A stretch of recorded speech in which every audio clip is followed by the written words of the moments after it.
हाँ,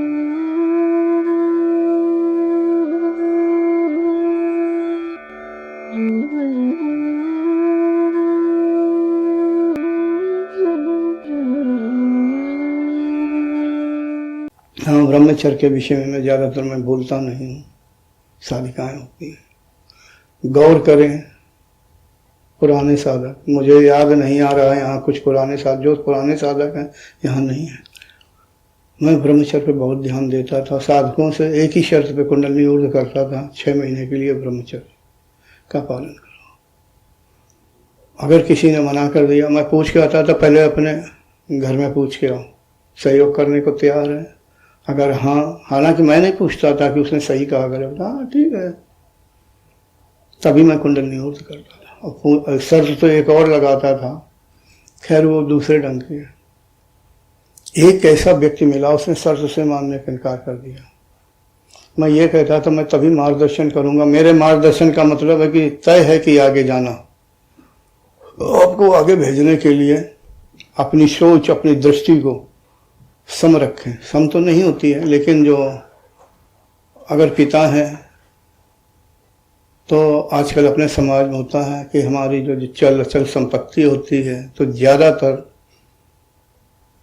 लड़के ही लेते हैं, या माँ बाप भी उन्हीं को देते हैं। लड़कियों की शादी होगी, जाएं, जो वहाँ का ससुराल पक्ष का मिले मिले। अब वो ठीक है कि कानून में तो बहुत कुछ है, लेकिन ज़्यादातर यही होती है। तो मैंने साधकों से कहा, पूछ भी सकते हैं, तो उन्होंने मान्य किया। हाँ, अगर मान लो एक लड़का है एक लड़की, तो मैं ये पूछता एक, क्योंकि अभी तो या तो छोटे होंगे, क्योंकि नवयुवक होते थे, जब बड़े होंगे अगर बंटवारा करोगे, क्या लड़की को भी अपना हिस्सा, मतलब उसको हिस्सा दोगे जितना लड़के को दे रहा? तो बहुतों ने हाँ किया, मगर एक ने कहा, गुरुजी आप हमें सिखाओ ना सिखाओ, लड़की को किसी कीमत पे नहीं दूंगा, लड़की अपने ससुराल में ले जाके। और उस साधक को आप सभी जानते हैं, मैं नाम नहीं लूँगा, क्या फ़ायदा है। मैं यहाँ किसी की बुराई या किसी पे गलत प्रभाव पड़े ऐसा नहीं कहने के लिए बैठा हूँ। और बड़े मज़े की बात है कि वही लड़की उसको श्रेष्ठता पे लिए जा रही है। खैर आप लोग जान जाएं, उसे भी मालूम था लड़की, फिर भी मैंने सिखाया। तो हमारा मतलब है कि हम सभी की सोच अच्छी नहीं होती है। और नियम में भी ऐसे 5 संयम है, उसे नियम में 5 संयम है। शौच, पवित्रता, पवित्र रहना, तप, अपने आप को तपा देना, यानी इंद्रियों को संयमित करके तपा देना। संतोष बड़ी चीज़ है।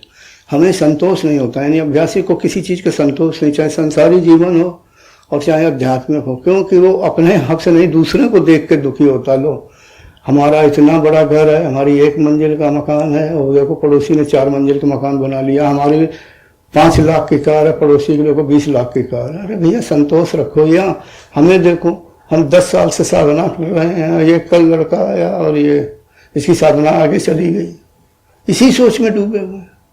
अरे भैया पिछला वो संस्कार लाया होगा, जैसे बैंक में नहीं बैलेंस होता है, कोई अपने लड़के को दे देता, हालांकि इसमें स्वयं को देना होता।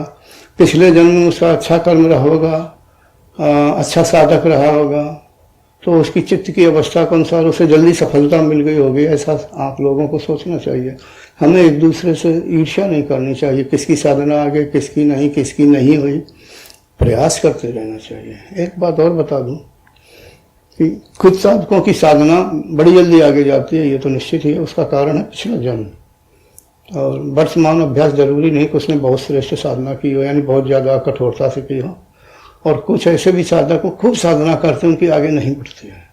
तो मैं उनके लिए कहता हूँ, नहीं, आपकी साधना हो रही है, भले ही नहीं आगे बढ़ रही है, फिर भी आपकी साधना हो रही है। उसका कारण ये होता कि आप पिछले जन्म से बहुत कुछ तमोगुणी कर्म लेके आए हैं, अधर्म से युक्त कर्म लेके आए हैं। वही कर्म आपको अवरोध डाल रहे हैं, और आप कठोरता से साधना कर रहे हैं, 1, 2, 3, 4 घंटे, या प्राणायाम कर रहे हैं, त्राटक कर रहे हैं, और भी कुछ यानी पालन कर रहे हैं, सेवा भाव है, मंदिर में जाते हैं, गुरुद्वारे में जाते हैं, मतलब कहने के सब कर रहे हैं, लेकिन साधना नहीं बढ़ रही है। यही सत्य है कि जो आप लाए हो ना बड़ी सी गठरी बांध के पापों की, उस गठरी का आप वजन कम कर रहे हैं, उन कर्मों को कम कर रहे हैं। आपको संतोष होना चाहिए। संतोष बहुत बड़ी चीज है।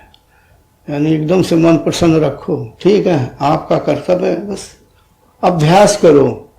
और जैसे गीता में कहते हैं कि हे अर्जुन तू कर्म कर, फल की इच्छा न कर, फल मुझ पे छोड़ दे।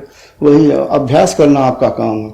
कर्म का जो फल होगा वो प्रकृति देगी। ईश्वर तो कुछ नहीं देता, वो तो दृष्टा है, तो प्रकृति देगी, आपके कर्मों का फल मिलेगा मिलेगा। यानी संतुष्ट रहो हमारा, और अभ्यास करते रहो।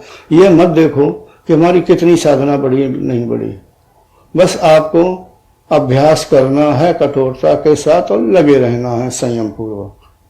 यही कहना है। संतोष।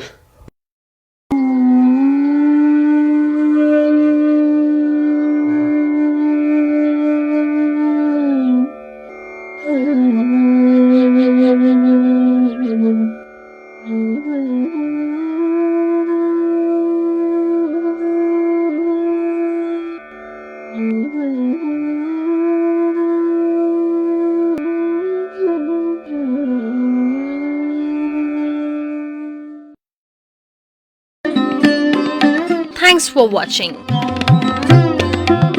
Remember to like, comment and subscribe.